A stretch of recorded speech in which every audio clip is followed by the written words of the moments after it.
Čau visiem, mani sauc Kristaps, un šis ir otrais vidīgs par pečku.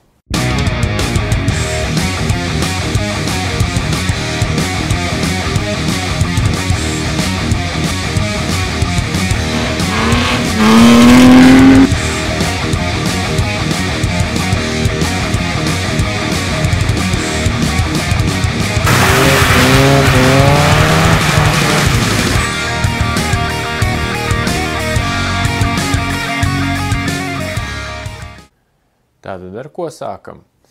Sākam to, kad kaut kādu paņemam lupatiņu vai kaut ko tam līdzīgu un samitrinām kaut kā degošā. Benzīns tas nebūtu labākais variants, tāpēc, ka viņš pārāk gaistošs.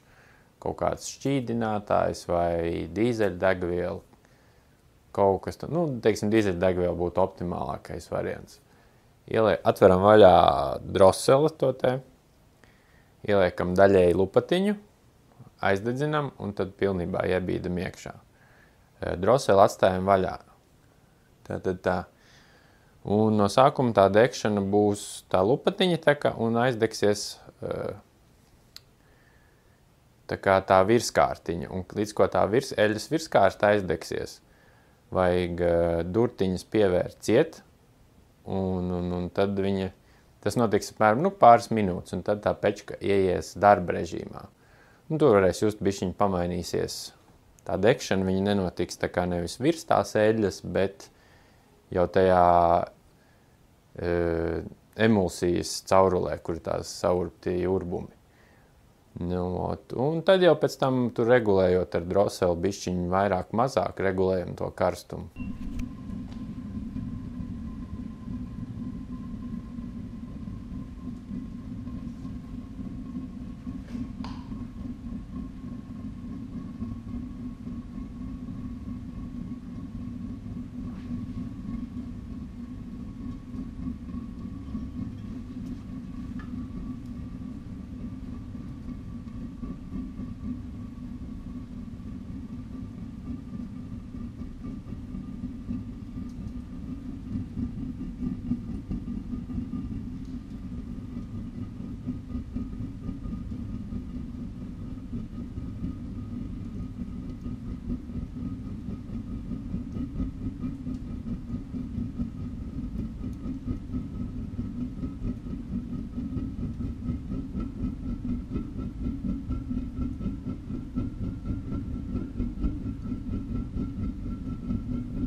Jā, un tad varam redzēt, kā pēc pāris minūtēm, ja bišķiņ vairāk paturam droseli vaļā, kā tā visa konstrukcija uzkarst.